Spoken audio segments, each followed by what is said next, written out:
Back to news. Jagan కు bail ఇవ్వాలని కోరుతూ వైఎస్ఆర్ కాంగ్రెస్ పార్టీ నాయకులు స్థానిక కొరిటిపాడు కోడలలో సంతకాల సేకరణ చేపట్టారు. జగన్ కోసం జనం సంతకం అనే ఈ కార్యక్రమానికి నాయకులు పేరు పెట్టారు. కుట్రపూరితంగా జగన్ ను కేసులలో ఇరికించారని యువ నాయకులు షౌకత్ అలీ ఆరోపించారు. ఈ కార్యక్రమంలో కోటిరెడ్డి, రాజశేఖర్ రెడ్డి తదితరులు పాల్గొన్నారు.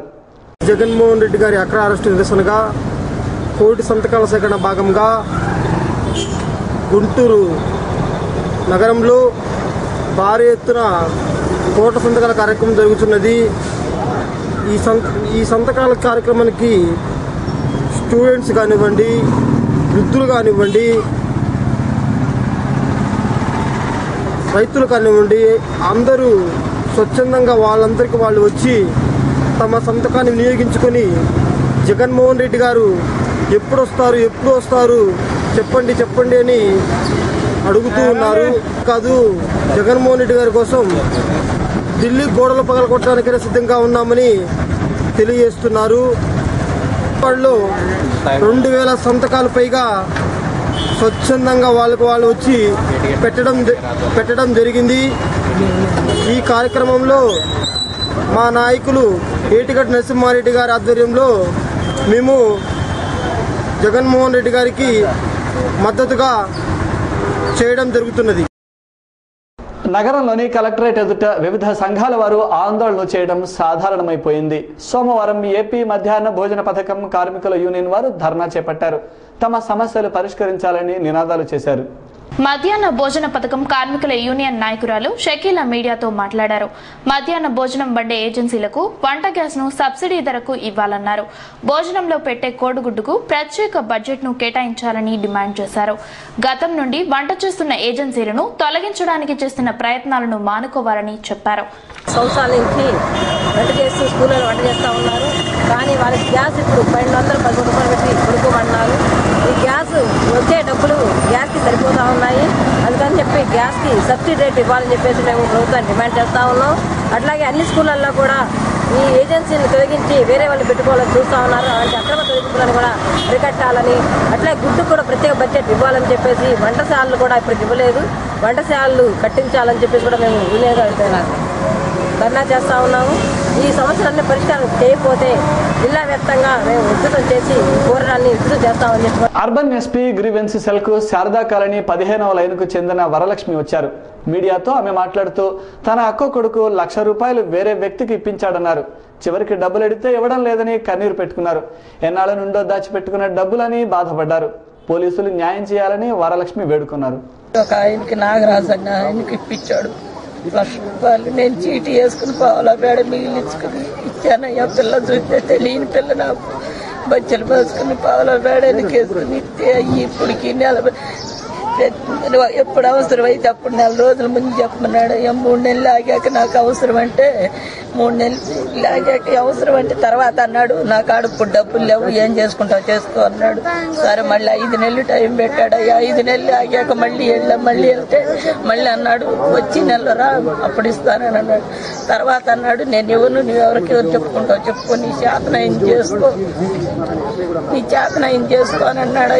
అయ్యా కేసు పెట్టలే ఏం పెట్టలే మాకేం తెలియదు అయ్యా, అందుకని కలిసామయ్యా. పేద ప్రజల సంక్షేమమే ధ్యేయంగా పనిచేస్తున్న వివిధ సంఘాల నాయకులు అభినందనీయులని దళిత బహుజన సమైక్య వేదిక రాష్ట్ర అధ్యక్షులు చాతరాజపల్లి రామారావు తెలిపారు. ప్రభుత్వ సంక్షేమ పథకాలు పేదలకు అందేలా ఇటువంటి నాయకులు కృషి చేస్తున్నారన్నారు.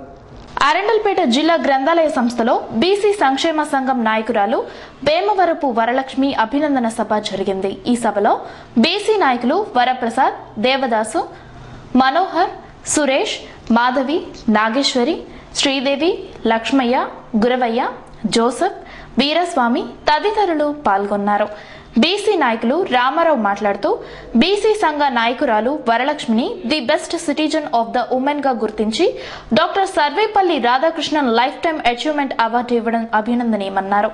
కుగ్రామంలో జన్మించినటువంటి వేమవరపు వరలక్ష్మి తల్లిదండ్రులు ఆల్రెడీ కష్టించి పనిచేసి మరి ఆ రోజుల్లో కష్టించామని ఇంటర్మీడియట్ వరకు చదివించి వివాహ అనంతరం ఆమె సామాజిక సాంస్కృతిక వివిధ రంగాల్లో ఉన్నటువంటి వ్యక్తులను ఆదరిస్తూ పేదవారి మహిళలకు సహాయ సహకారాలు అందిస్తూ మరి ఉన్నటువంటి మహిళ మరి అందరికీ వస్త్రదానము అన్నదానము కూడా చేస్తున్నది. మరి అలాంటి మహిళకు the best citizen of the women the Sarvepalli Radhakrishnan life achievement అవార్డును ఇచ్చి కళాంజలి వాళ్ళు ఆల్రెడీ ఇచ్చి ఉన్నారు కనుక మరి అలాంటి సందర్భంగా మేము ఆమెకి అభినందన సత్కారము ఏర్పాటు చేసి ఉన్నాము. అనంతరం అవార్డు గ్రహీత వరలక్ష్మి కూడా క్యూటీవీతో మాట్లాడారు. మీరందరూ అన్నట్టుగా నేను ఒక అతి పేద కుటుంబంలో పుట్టి మరి చదువు విషయంలో కానీ అనేక ఆర్థికపరమైన విషయాల్లో ఎన్నో ఇరుకులు ఇబ్బందులు అవమానాలు పడ్డాను. నాతో చదువుకున్నటువంటి ఎంతోమంది విద్యార్థులు ఆఫీసర్లుగా, డాక్టర్లుగా, మరి సాఫ్ట్వేర్లుగా అనేక ఉద్యోగ రంగాల్లో ప్రధానమైన స్థానాల్లో వాళ్ళు ఉన్నారు. నేను అనుకునేదాన్ని, అయ్యో నేను చదువుకున్నాను కానీ నాకు ఏ విధమైనటువంటి ఉద్యోగం లేదని చెప్పేసి. కానీ ఈరోజు వాళ్ళందరికంటే కూడా నేను ఎంతో గొప్ప ఉద్యోగంలో ఉన్నానని మీ అందరి ఆశిస్తూ ముందుకు నేను వచ్చానని ఈ యొక్క సభాముఖంగా తెలియవచ్చుకున్నాను. ఎందుకంటే రహదారి మీద వాహనాలు నడిపే సమయంలో వాహన చోదకులు తప్పనిసరిగా హెల్మెట్ ధరించాలని అర్బన్ ఎస్పీ రవికృష్ణ కోరారు. హెల్మెట్ లేనందునే రోడ్డు ప్రమాదాల్లో అనేక మంది ప్రాణాలు కోల్పోతున్నారని ఆయన విచారపడ్డారు. రహదారి భద్రతా వారోత్సవాల సందర్భంగా ఎస్పీ హెల్మెట్ పెట్టుకుని ద్విచక్ర వాహనం నడిపారు.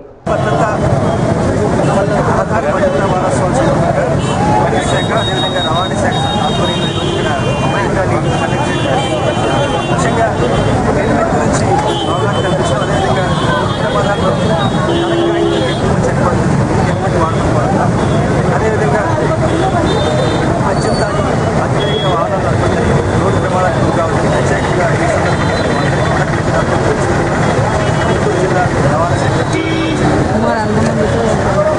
న్యూస్ ముగించే ముందు హెడ్లైన్స్ మరొకసారి. ఆకతాయిల పని పట్టండి, వాళ్ల కళ్లలో కారం కొట్టండి. విద్యార్థినులకు కారం పొట్లాలు పంపిణీ చేసిన అర్బన్ ఎస్పీ. ప్రతి ఒక్కరూ రక్తదానం చేయాలి, సాటివారి ప్రాణాలు కాపాడాలి. రోడ్డు భద్రతా వారోత్సవాల్లో వైద్యుల పిలుపు.